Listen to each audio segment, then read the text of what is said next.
بسم اللہ الرحمن الرحیم۔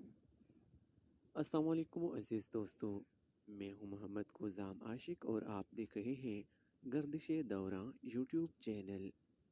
دوستو، آج کی اس ویڈیو میں ہم شمشیر بے نیام جلد اول کی قسط نمبر 35 کو شروع کرنے جا رہے ہیں، جسے لکھا ہوا ہے عنایت اللہ التمش نے۔ عقیدر بن مالک اپنے دربار میں اونچی مسند پر بیٹھا ہوا تھا۔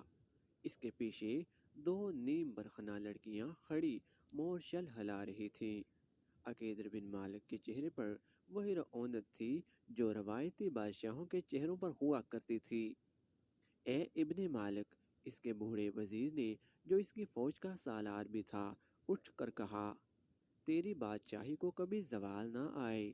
کیا تجھے پتہ نہیں چلا کہ ایلا، جربا، ازرخ اور مکنہ کے قبیلوں نے مسلمانوں کی دوستی قبول کر لی ہے؟ آج دوستی قبول کی ہے تو کل قبیلہ قریش کے محمد کے مذہب کو بھی تسلیم کر لیں گے۔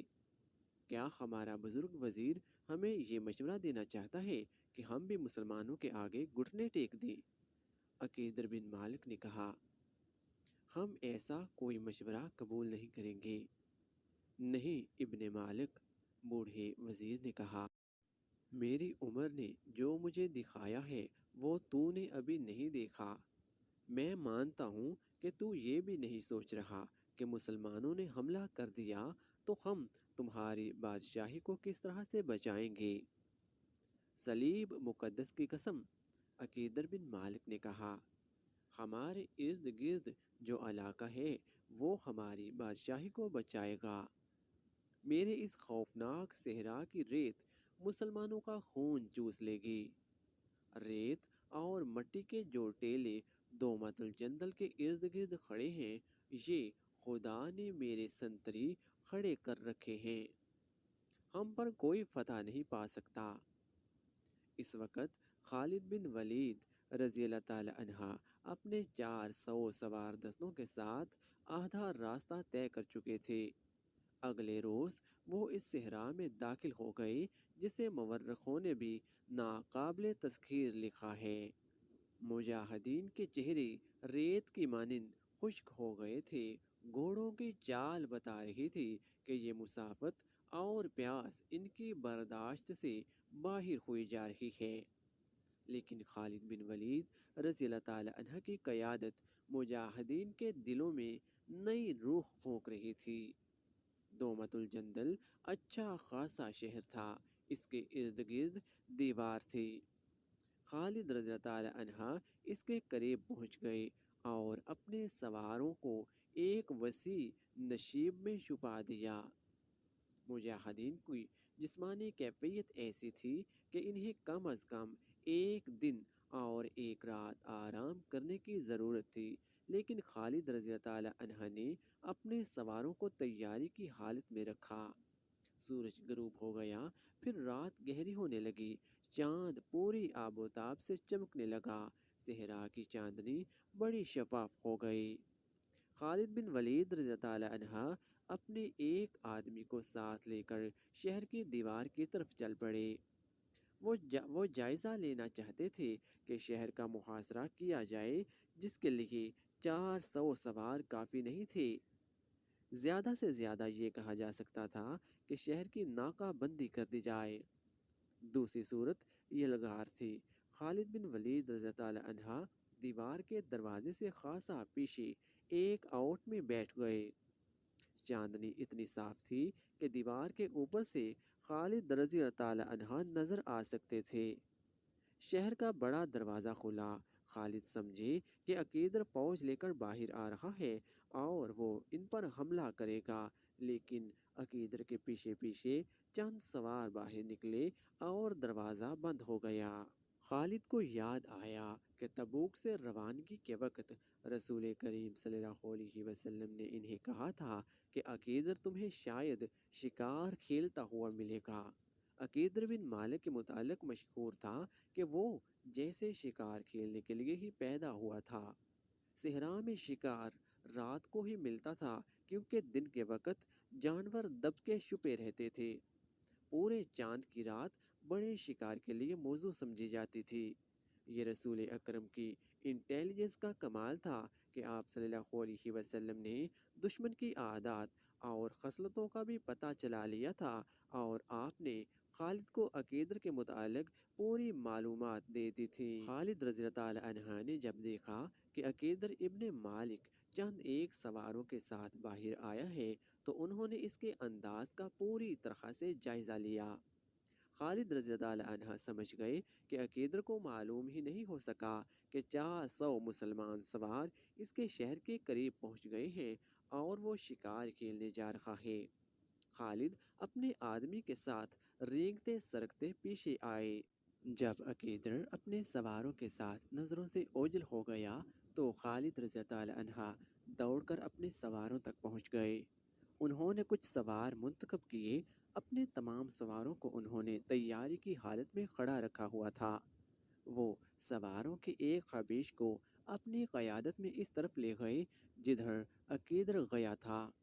خالد رضی اللہ عنہ نے یہ خیال رکھا کہ عقیدر شہر سے اتنا آگے چلا جائے کہ جب اس پر حملہ ہو تو شہر تک اس کی آواز بھی نہ پہنچ سکے۔ رات کے سناٹے میں اتنے زیادہ گھوڑوں کی آواز کو دبایا نہیں جا سکتا تھا۔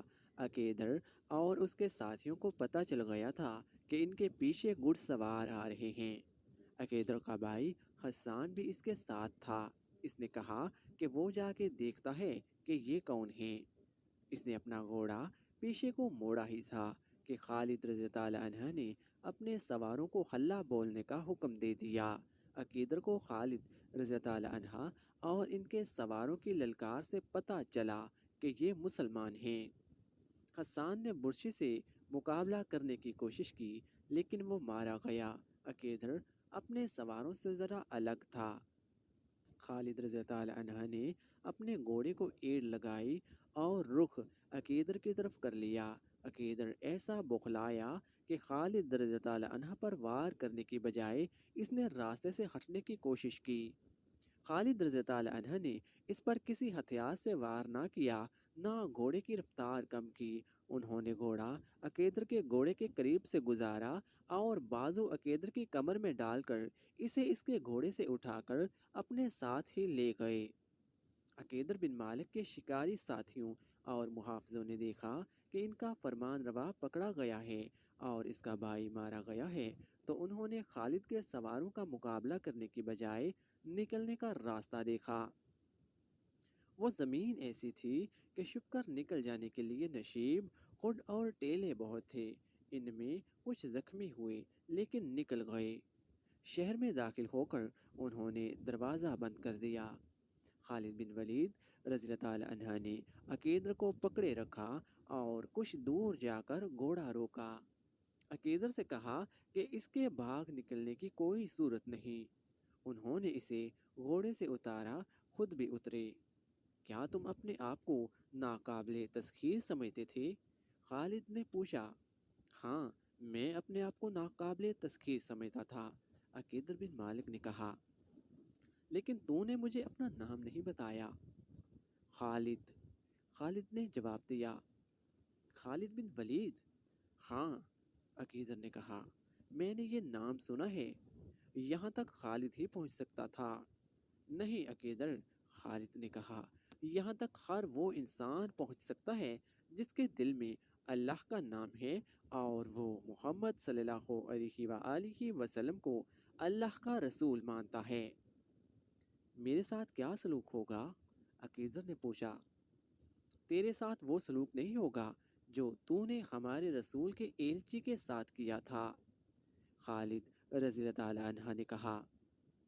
ہم سے اچھے سلوک کی توقع رکھ ابن مالک۔ اگر ہم رومی ہوتے اور ہرقل کے بھیجے ہوئے ہوتے تو ہم کہتے کہ اپنا خزانہ اور اپنے شہر کی بہت ہی خوبصورت لڑکیاں اور شراب کے مٹکے ہمارے حوالے کر دے۔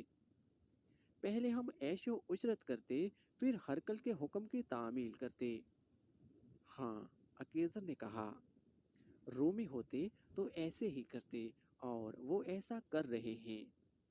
وہ کون سا تحفہ ہے جو میں ہرقل کو نہیں بیچتا؟ ولید کے بیٹے، مجھ پر لازم ہے کہ میں رومیوں کو خوش رکھوں۔ کہاں ہے رومی؟ خالد رضی اللہ عنہ نے کہا، کیا تو انہیں مدد کے لیے بلا سکتا ہے؟ ہم تیری مدد کو آئیں گے، میں تجھے قیدی بنا کر نہیں، معزز مہمان بنا کر اللہ کے رسول کے پاس لے جا رہا ہوں۔ تجھ پر کوئی ظلم نہیں ہوگا، جبر نہیں ہوگا، ہم دشمنی کا نہیں دوستی کا پیغام لے کر آئے ہیں۔ ہمارے رسول کے سامنے جا کر تجھے تعصف ہوگا کہ جس کو تو دشمن سمجھ رہا ہے وہ تو دوستی کے قابل ہے۔ عقیدر بن مالک کی جیسے زبان گنگ ہو گئی، اس نے کچھ بھی نہ کہا، اس کا گھوڑا وہیں کہیں آوارہ پھر رہا تھا۔ خالد رضی اللہ تعالیٰ عنہ نے اپنے سواروں سے کہا کہ عقیدر کے گھوڑے کو پکڑ لائیں۔ سوار گھوڑے کو پکڑ لائے۔ خالد رضی اللہ تعالیٰ عنہ نے عقیدر کو گھوڑے پر سوار کیا اور تبوک کو واپسی کا حکم دے دیا۔ تبوک پہنچ کر خالد رضی اللہ تعالیٰ عنہ نے عقیدر بن مالک کو رسول خدا صلی اللہ علیہ وسلم کے حضور پیش کیا۔ آپ صلی اللہ علیہ وسلم نے اس کے آگے اپنی شرطیں رکھیں، لیکن ایسی شرط کا اشارہ تک نہ کیا کہ وہ اسلام قبول کر لے۔ اس کے ساتھ مہمانوں جیسا سلوک کیا گیا، اس پر کوئی خوف طاری نہ کیا گیا۔ اسے یہی ایک شرط بہت اچھی لگی کہ مسلمان اس کی حفاظت کریں گے۔ اس نے جزیہ دینے کی شرط مان لی اور دوستی کا معاہدہ بھی کر لیا۔ بے شک صرف مسلمان ہیں جو میری مدد کو پہنچ سکتے ہیں، معاہدہ کر کے اس نے کہا تھا۔ جب عقیدر بن مالک نے بھی دوستی کا معاہدہ کر کے مسلمانوں کا جزیہ دینا قبول کر لیا تو کئی اور چھوٹے چھوٹے قبیلوں کے سردار تبوک میں رسول کریم صلی اللہ علیہ وسلم کے پاس آ گئے اور اطاعت قبول کر لی۔ اس طرح دور دور تک کے علاقے مسلمانوں کے زیر اثر آ گئے اور تمام قبائلی مسلمانوں کے اتحادی بن گئے۔ ان میں متعدد قبائل نے اسلام قبول کر لیا۔ اب رومیوں سے جنگ کی ضرورت نہیں رہی تھی، ان کی پیش قدمی کا راستہ رک گیا تھا، بلکہ ہر کل کے لیے خطرہ پیدا ہو گیا تھا کہ وہ مسلمانوں سے ٹکر لینے کو آگے بڑھا تو راستے کے تمام قبائل اسے اپنے علاقے میں ہی ختم کر دیں گے۔ رسول اکرم صلی اللہ علیہ وسلم نے مجاہدین کے لشکر کو مدینہ کی واپسی کا حکم دے دیا۔ یہ لشکر دسمبر 630 میں مدینہ پہنچ گیا۔ اسلام عقیدے کے لحاظ سے اور عسکری لحاظ سے بھی ایک ایسی طاقت بن چکا تھا کہ رسول کریم صلی اللہ علیہ وسلم کے بھیجے ہوئے ایلچی کہیں بھی جاتے انہیں شاہی مہمان سمجھا جاتا اور ان کا پیغام احترام سے سنا جاتا تھا۔ رسول کریم صلی اللہ علیہ وسلم نے دور دراز کے قبیلوں اور چھوٹی بڑی حکومتوں کو قبول اسلام کے دعوت نامے بیچنے شروع کر دیے۔ ان میں بعض سردار سرکش، خود سر اور کم فہم تھے۔ ان کی طرف رسول اکرم صلی اللہ علیہ وسلم کا پیغام اس قسم کا ہوتا تھا کہ قبول اسلام کی بجائے اگر وہ اپنی جنگی طاقت آزمانا چاہیں تو آزما لیں اور یہ سوچ لیں کہ شکست کی صورت میں انہیں مسلمانوں کا مکمل طور پر مطیع ہونا پڑے گا اور ان کی کوئی شرط قبول نہیں کی جائے گی۔ رسول کریم صلی اللہ علیہ وسلم نے ایسی ایک مہم خالد بن ولید رضی اللہ عنہ کی زیر کمان یمن کے شمال میں بخران بھیجی۔ وہاں قبیلہ بنو حارثہ بن کعب آباد تھا۔ ان لوگوں نے رسول کریم صلی اللہ علیہ وسلم کے پیغام کا مذاق اڑایا تھا۔ خالد رضی اللہ عنہ مجاہدین کے ایک سوار دستے کو جس کی تعداد 400 تھی ساتھ لے کر جولائی 631 میں یمن کو روانہ ہوئے۔ مشہور مورخ ابن حشام نے لکھا ہے کہ رسول اللہ نے خالد بن ولید رضی اللہ عنہ سے کہا کہ انہیں حملے کے لیے نہیں بھیجا جا رہا بلکہ وہ پیغام لے کر جا رہے ہیں، کیونکہ بنو حارثہ سرکش ذہنیت کی وجہ سے کسی خوش فہمی میں مبتلا ہیں، اس لیے خالد رضی اللہ عنہ انہیں 3 بار کہیں کہ وہ اسلام قبول کر لیں۔ اگر وہ سرکشی سے باز نہ آئیں اور خون ریزی کو پسند کریں تو انہیں خون ریزی کے لیے للکارا جائے۔ خالد جس جارحانہ انداز سے وہاں پہنچے اور جس انداز سے انہوں نے بنو حارثہ بن کعب کو قبول اسلام کی دعوت دی، اس نے مطلوبہ اثر دکھایا۔ اس قبیلے نے بلا حیل و حجت اسلام قبول کر لیا۔ خالد رضی تعالی عنہ واپس آنے کی بجائے وہیں رکے رہے اور انہیں اسلام کے اصول اور ارکان سمجھاتے رہے۔ خالد، جنہیں تاریخ نے فن حرب و ضرب کا ماہر اور صف اول کا سالار تسلیم کیا ہے، بحران میں 6 مہینے مبلغ اور معلم بنے رہے۔ انہوں نے جب دیکھا کہ اسلام ان لوگوں کے دلوں میں اتر گیا ہے تو خالد رضی تعالی عنہ جنوری 632 میں واپس آ گئے۔ ان کے ساتھ بنو حارثہ کے چند ایک سرکردہ افراد تھے جنہوں نے رسول کریم صلی اللہ علیہ وسلم کے دستے مبارک پر بیعت کی۔ رسول خدا صلی اللہ علیہ وسلم نے ان میں سے ایک کو امیر مقرر کر دیا تھا۔ دوستو، شمشیر بے نیام کی قسط نمبر 35 مکمل ہو گئی ہے۔ اگلی ایک ساتھ دیکھنے کے لیے ہمارے ساتھ جڑے رہیے گا۔